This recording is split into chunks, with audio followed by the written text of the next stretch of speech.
sur le travail à table, il faut vraiment insister sur,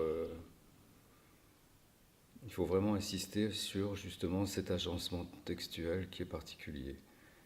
Mais autour de la table, il faut vraiment insister là-dessus parce qu'il ne faut pas se tromper, il ne faut pas faire semblant de le prendre comme un texte, je ne sais pas comment dire, enfin c'est pas, même prenons les textes les plus honorables, Tchekhov, ça n'a rien à voir par exemple, je veux dire, c'est pas ce type-là de structure, d'agencement textuel, donc il faut bien le cerner, bien le faire comprendre, et en plus, euh, bien expliquer aux acteurs que c'est pas la peine de chercher une causalité à la réplique qu'ils ont à dire, parce que la causalité, elle est ni dans la réplique précédente, enfin si, il y a de l'échange, hein, il y a du dialogue, bien sûr. D'ailleurs, c'est une des choses dans la pièce qui est très, très étrange, parce qu'elle a deux parties, en fait. Il y a une première partie qui se passe dans un lieu. Ce lieu sert de lien à tout, et dans ce lieu, il y a on pourrait dire deux hommes sceptiques qui s'aiment, entre guillemets, qui vivent là, en adoptant presque une philosophie, je dirais, sceptique, stoïcienne. Enfin, euh, ils sont dans une ataraxie totale, c'est-à-dire la tranquillité, le calme, aucune volonté, rien. Ils sont à l'intérieur. À l'extérieur, il y a beaucoup de bruit, des gens qui circulent. Et inévitablement, l'extérieur arrive dans l'intérieur sous forme de personnages qui arrivent. Mais leur arrivée est très particulière. Par exemple, ils décrivent une fille qui passe avec une jupe trop courte. 2 secondes après, elle rentre par la porte et elle dit: vous étiez en train de parler de moi. Et ce que vous avez dit de moi, déjà, c'est faux.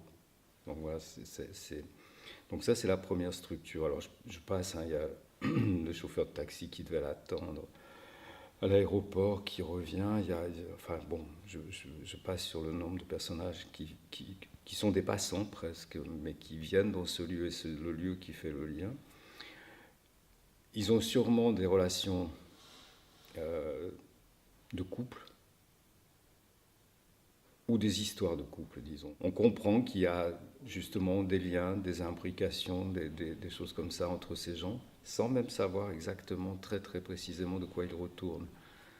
Et puis, il y a une deuxième partie qui est une succession de scènes qui ne sont pas forcément dans un ordre chronologique, où là, contrairement à la première partie, c'est vraiment un affrontement dialogique fort, comme presque comme dans le théâtre grec au moment de l'agone, c'est-à-dire c'est vraiment texte contre texte, argument contre argument, et visiblement ce sont que des scènes que l'héroïne principale, Marie Steuber, traverse et qui sont des scènes avec des hommes.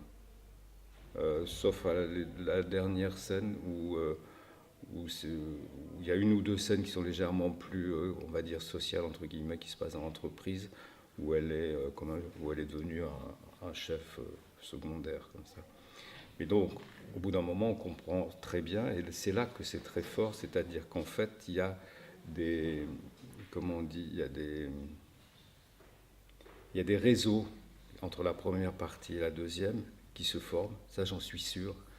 Euh, et c'est un système de rhizomes comme ça qui se font, et que tout à coup, je suis persuadé qu'à la fin, les gens, ils seront certains d'avoir assisté à quand même une histoire racontée, mais d'une manière très très particulière. Et à mon avis beaucoup plus captivante, beaucoup plus intéressante qu'un récit linéaire. Alors évidemment, après peut-être chaque spectateur, c'est pas forcément tout à fait la même histoire qu'il racontera. Mais ça c'est formidable, autant qu'il s'en empare, quoi. Et en plus, je pense, alors là, pour l'expérimenter, je pense que c'est un théâtre extrêmement comique en plus. Parce que si vous voulez, il y a des situations, justement, là, dans l'instant aussi, il y a des choses qui explosent, quoi. Mais comme le rire explose. Enfin,